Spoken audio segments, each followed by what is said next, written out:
बसंतपुर नामक एक छोटे से गांव में लता और घनश्याम नामक पति पत्नी अपने दो बच्चे पिंकी और चीकू के साथ एक छोटे से घर में रहते थे। घनश्याम सेठ धनीराम के यहाँ खेतों में मजदूरी का काम करता था और लता गांव के एक बंगले में खाना और साफ सफाई का काम करती थीं। दोनों पति पत्नी खूब मेहनत और मशक्कत करके अपने और अपने बच्चों का पेट भरते थे। यूं तो हमेशा ही गर्मी के समय 40 डिग्री तक तापमान चला जाता था, लेकिन इस साल तापमान बहुत ज्यादा बढ़ गया था, जिस वजह से बसंतपुर गांव के लोग बहुत ज्यादा परेशान थे। दिन हो या रात हो, लोग गर्मी से बेहाल थे। इस साल तो बहुत ज्यादा गर्मी पड़ी है। इतनी कड़ी धूप में काम करना बहुत मुश्किल हो गया है। घर से निकलते ही पसीना बारिश की तरह टपकने लगता है। इतनी भारी गर्मी में तो काम पर भी जाने का मन नहीं करता। न जाने इस साल की गर्मी कैसे कटेगी। चलो अच्छा, मैं काम पर जाता हूँ, वरना सेठ गुस्सा करेंगे। घनश्याम मजदूरी पर चला जाता है। पिंकी और चिंकी एक सरकारी स्कूल में पढ़ते थे। लता पिंकी और चिंकी को स्कूल छोड़कर काम पर चली जाती है। उस बंगले में मालकिन हेमलता और मालिक रामचंद्र अपने दो बच्चे टीना और शिवम के साथ रहते थे। अरे लता, आ गई तू। अब चल जल्दी से सारे काम निपटा लो। पता है ना, शिवम की बर्थडे पार्टी है, तो सारे काम 4 बजे से पहले ही हो जाने चाहिए। और हाँ, इसके बाद तुम घर सजाने में भी मेरी मदद करोगी, ठीक है? ठीक है मालकिन, मैं पहले जाकर घर के सारे काम निपटा लेती हूँ। इसके बाद घर को सजाने में मैं आपकी मदद करूँगी। ऐसे लता घर के सारे काम करने के बाद हेमलता की घर को सजाने में मदद करती है। हेमलता और लता मिलकर पूरे घर को अच्छी तरह से सजा देते हैं। अच्छा मालकिन, मैंने घर के सारे काम निपटा दिए हैं और पार्टी की सारी तैयारी भी हो गई है, तो अब मैं घर जाती हूँ। हाँ ठीक है, लेकिन पता है ना तुम्हें आज शिवम की बर्थडे पार्टी है, तो तुम शाम को 7 बजे अपने बच्चों के साथ पार्टी में आ जाना। और हाँ, मुझे तुम्हारी थोड़ी मदद की भी जरूरत होगी। ठीक है मालकिन, मैं शाम के समय बच्चों के साथ यहाँ आ जाऊंगी। ऐसा कहकर लता घर चली जाती है और दोनों बच्चों को तैयार करके शाम को 7 बजे पार्टी में आ जाती है। पार्टी बहुत ही शानदार होती है।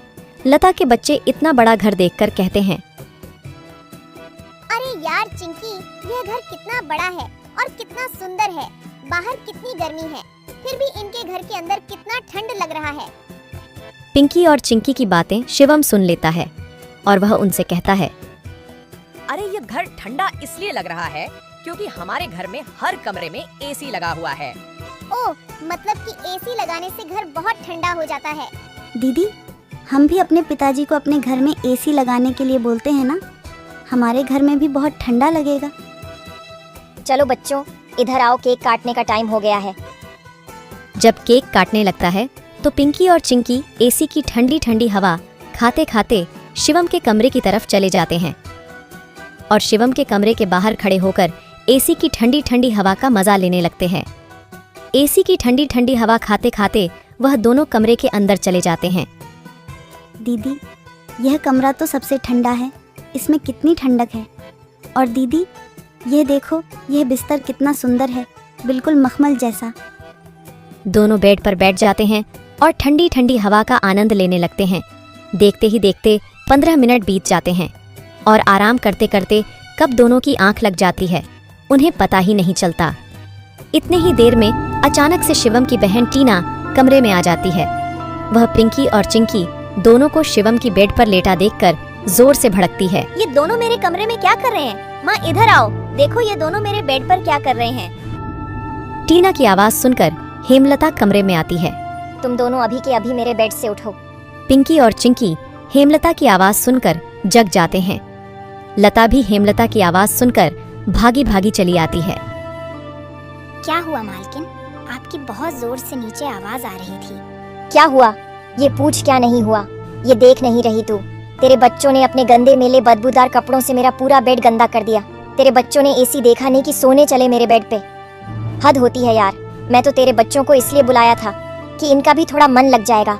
इन्होंने कभी ऐसी पार्टी लाइफ में देखी नहीं होगी, ये भी देख लेंगे। पर ये तो अपनी औकात ही भूल गए। ये हमारा घर है, कोई धर्मशाला नहीं कि कोई भी भिखारी हमारे कमरे में आ जाएगा और आकर के सो जाएगा। तू अभी के अभी अपने बच्चों को लेकर निकल यहाँ से। और हाँ, कल से काम पर भी आने की जरूरत नहीं है। मालकिन ऐसा मत करो, मेरी बात तो सुनो। बच्चे नादान हैं। मैं वादा करती हूँ आगे से ऐसा दोबारा नहीं होगा। यह मेरी आखिरी भूल समझकर माफ कर दीजिए मालकिन। मुझे काम से मत निकालिए मालकिन। इस काम के सहारे तो मेरा घर चल रहा है। ये तेरी सर दर्द है। अब तू यहाँ पर काम नहीं कर सकती। अब तू अपने बच्चों को ले और यहाँ से निकाल। हेमलता लता और उसके बच्चों को घर से बाहर निकाल देती है और आगे से काम पर आने को भी मना कर देती है। अब लता के पास कोई काम नहीं था। घर का सारा भार अब घनश्याम के कंधों पर आ गया था। हे भगवान, आज तो खाना बनाने के लिए आटा भी नहीं है। अब मैं आटा कहाँ से लाऊं? मेरे पास तो अब और पैसे भी नहीं हैं। और जो तनख्वाह घनश्याम जी को मिली थी वह सब घर खर्चे में खत्म हो गए। मेरा क्या है? मैं तो पानी पीकर भी सो जाऊंगी, पर बच्चों को क्या? भूखे पेट इन्हें नींद कैसे आएगी? आ गए आप। घर में राशन खत्म हो गया है। आज खाने में कुछ नहीं बना है। कोई बात नहीं, खाना आज मैं अपने साथ लेकर आया हूँ। सेठ जी के यहाँ पर आज दावत थी तो उन्होंने कुछ खाना बच्चों के लिए भी भिजवा दिया है। ऐसे उस रात तो वह सभी खाना खाकर सो जाते हैं। अगली सुबह लता फिर से अपनी मालकिन हेमलता के घर जाती है और उससे थोड़े पैसे उधार मांगती है। मालकिन, मेरे घर में खाने के लिए एक अनाज का दाना भी नहीं है। कृपया आप मुझे थोड़े से पैसे उधार दे दीजिए। तुझे देने के लिए मेरे पास कोई पैसे वैसे नहीं है। मैंने तुझे पहले ही काम से निकाल दिया था, फिर तेरी यहाँ आने की हिम्मत कैसे हुई? जा निकल यहाँ से और आइंदा यहाँ पर अपनी शक्ल मत दिखाइयो। हेमलता की कड़वी बातें सुनकर लता घर वापस जाने लगती है। तभी उसे रास्ते में एक पोस्टर दिखाई देता है। उस पोस्टर को देखकर लता वहीं रुक जाती है। पकोड़े बनाने वाले की जरूरत है। अधिक जानकारी के लिए इस दिए गए नंबर पर कॉल करें। पकोड़े बनाने तो मुझे आता है। अगर यहाँ मेरी नौकरी लग जाए तो घर का खर्च चलाने के लिए कुछ पैसे आ जाएंगे। ऐसा सोचकर लता उस पते पर पहुंच जाती है।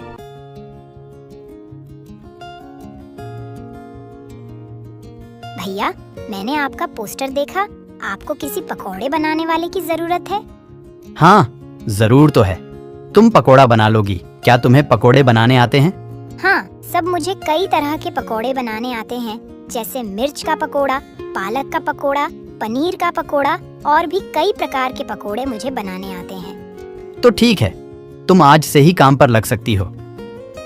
ऐसे लता पकोड़े बनाने वाले के साथ काम पर लग जाती है और ग्राहकों को पकोड़े सर्व करने लगती है। ऐसे ही शाम हो जाती है और रमेश के सारे पकोड़े बिक जाते हैं। चलो, आज तो सारे पकोड़े बिक गए। आज तो तुमने पकोड़े सिर्फ सर्वे किए हैं, लेकिन कल से तुम्हें पकोड़े बनाने भी होंगे। हाँ साहब, मैं बहुत ही स्वादिष्ट पकोड़े बनाना जानती हूँ। तो ठीक है, ये लो आज के काम के पैसे।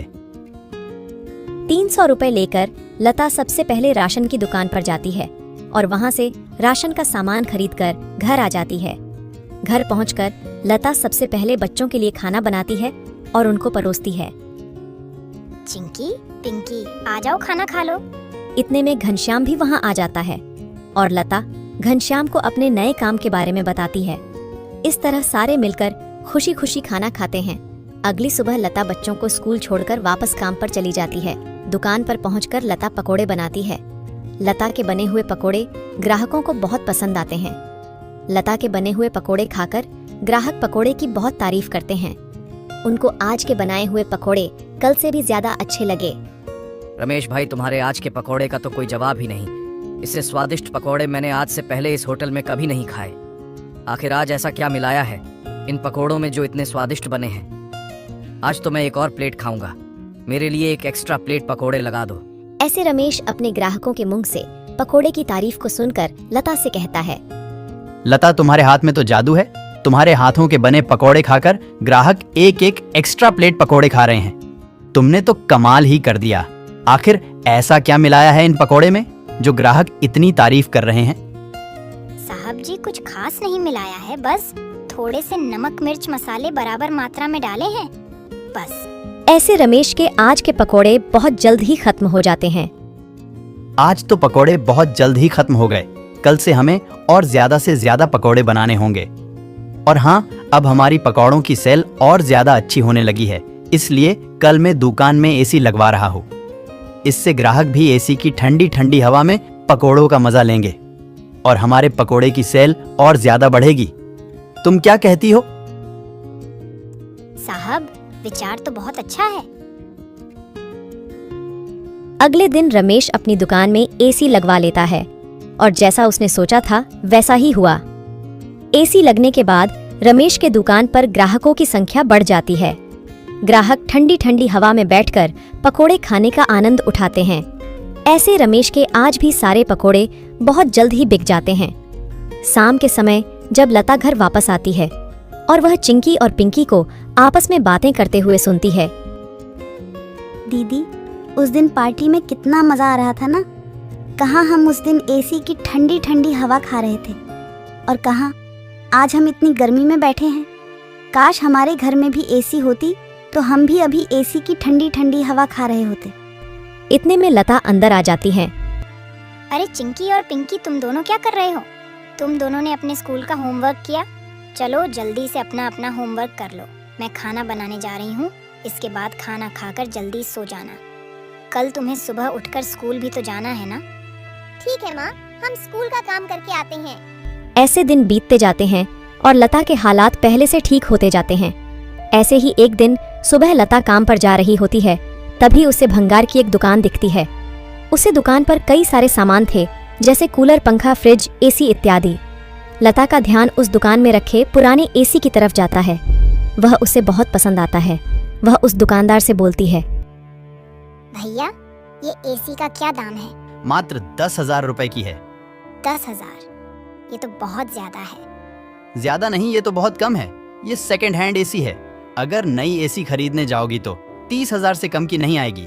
अच्छा ठीक है, पर ये सही से तो चलती है ना? हाँ, बिल्कुल सही से चलती है। अगर 6 महीने से पहले ये एसी बंद हो जाती है तो इसकी सारी रिपेयरिंग की सर्विस बिल्कुल फ्री होगी। ठीक है, लेकिन इसका सही सही दाम लगाओ। मैं इसके 8,000 दूंगी। अगर तुम्हें देनी है तो मुझे ये ऐसी 8,000 में दे दो। ठीक है, बताओ कहाँ लगानी है। लता उस आदमी को अपने घर लेकर आती है। वह आदमी लता के घर पहुंचकर एसी को लगा देता है। एसी चालू करते ही ठंडी ठंडी हवा घर में फैलने लगती है। बच्चे भी इस ठंडी ठंडी हवा का मजा उठाते हैं। वह दीदी, क्या मजा आ रहा है।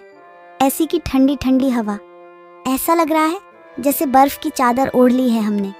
इतनी कड़ी गर्मी में ये ठंडी ठंडी हवा बर्फ की चादर जैसी लग रही है। घर में एसी के लगते ही बच्चे बहुत खुश हो जाते हैं। घनश्याम भी घर पर आ जाता है।